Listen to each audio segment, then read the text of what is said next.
Hi, this is Jonathan Smith, Director of Field Engineering and Education for Cloud Native Applications.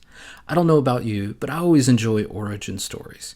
So today I'm going to talk about the Kubernetes origin and provide a little bit of backstory on how Kubernetes came to be. So I'll start this story at the end. As many of you may know, Kubernetes was born at Google, but it didn't start off known as Kubernetes, and it almost didn't happen at all. Version 1 of Kubernetes was launched in 2015, and this is a Hacker News thread from around that time. While this is only 4 years ago, it's important to remember at the time, Docker was a hot startup that had popularized container usage.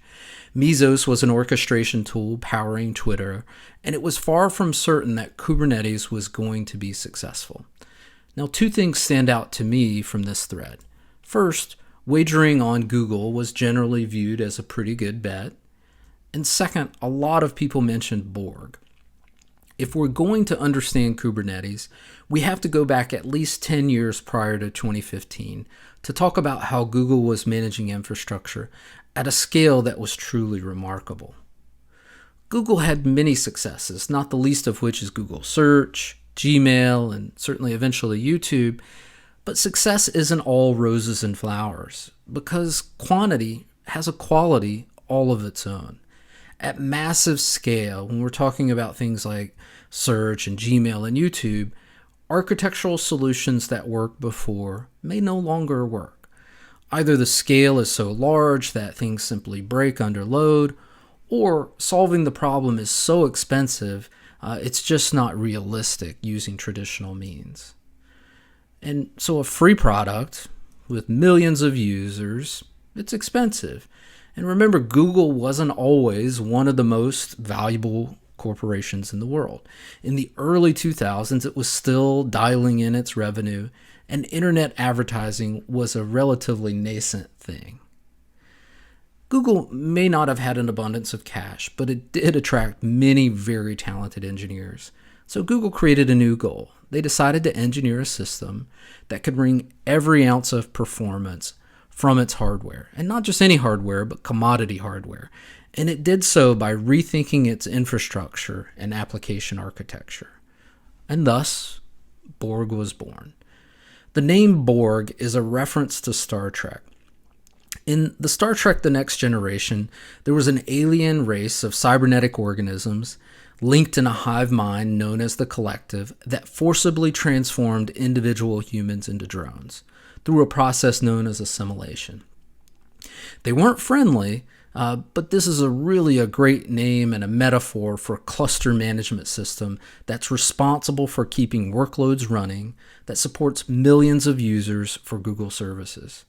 Now, Borg predated the Linux kernel features such as control groups, which is a foundational technology for containers, but it had the same goal, to allow for data centers to run processes at very high efficiency on commodity infrastructure. However, Borg was built from scratch, and it was uniquely designed for use at Google, not something that could easily be exposed to outside parties. And more importantly, it was viewed as a significant competitive advantage and rarely spoken of outside of Google. The primary goal was, of course, cost savings. However, there were additional benefits, namely improvements in developer productivity. With Borg and many other systems, Googlers spent an enormous amount of time creating infrastructure, tools, and processes that significantly increased developer productivity by allowing them to focus on things that mattered.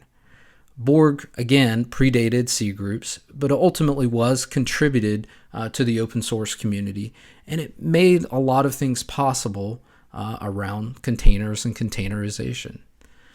Around 2013, 2014, Docker, again, was the company that really popularized the use of containers. And seeing the rise of containers as a scalable, portable, efficient mechanism for running workloads, Joe Beda, Craig McLuckie, and Brendan Burns at Google set out to create a project that incorporated everything Google engineers had learned through the design and development of Borg and its successor Omega. Of course, I think it's fair to say that nobody on the team had any idea the impact of that decision. But it wasn't easy. Urs Holtzel, Google's CTO, his initial reaction was, so let me get this straight. You want to build an external version of the Borg task scheduler, one of our most important competitive advantages, the one we don't even talk about externally, and on top of that, you want to open source it. Arguments were made, and at this point, Google Cloud was still relatively early and behind competitors. But the team and Urs recognized that containers were a great way to standardize workload management, and the fact that Google had over 10 years of experience made them uniquely positioned to do this and to do it well. Now, what's an origin story without a few Easter eggs? So let's provide a couple of unique things that hopefully you don't already know. So internally, the Kubernetes project was known as Project 7 or Project 7 of 9.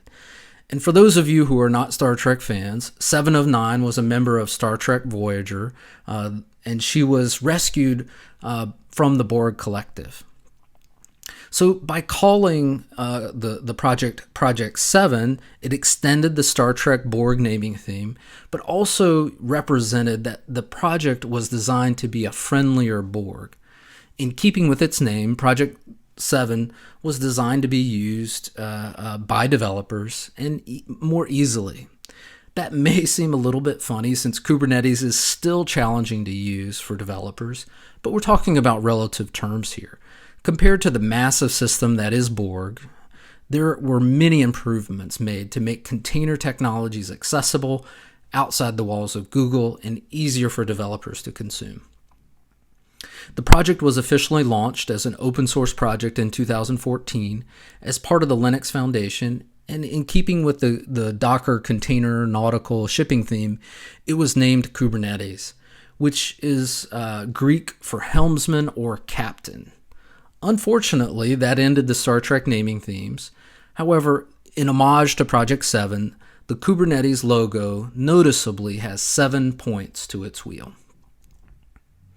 After Google, Joe Beda and Craig McLuckie founded Heptio with a mission to help companies successfully adopt Kubernetes. And just to point out the link, Heptio extends the Greek root word hept, which means 7, again in honor of Kubernetes, its origin as Project 7 of 9. And even the Heptio logo provides a little Easter egg, which is the number 7 used as a mask to create the H in Heptio. In 2018, Heptio was acquired by VMware, and of course, the team is still quite engaged in continuing its mission of helping customers be successful with Kubernetes. And Kubernetes has come a long way since the early days inside of Google and its initial launch as an open source project. It is now one of the most significant as well as successful open source projects. And it's also spawned an entire community. The CNCF, or the Cloud Native Compute Foundation, was created as a governance model for both Kubernetes as well as the many open source projects spawned out of the Cloud Native movement. So hopefully that was useful and helpful to learn a little bit about Kubernetes, and thank you for your time.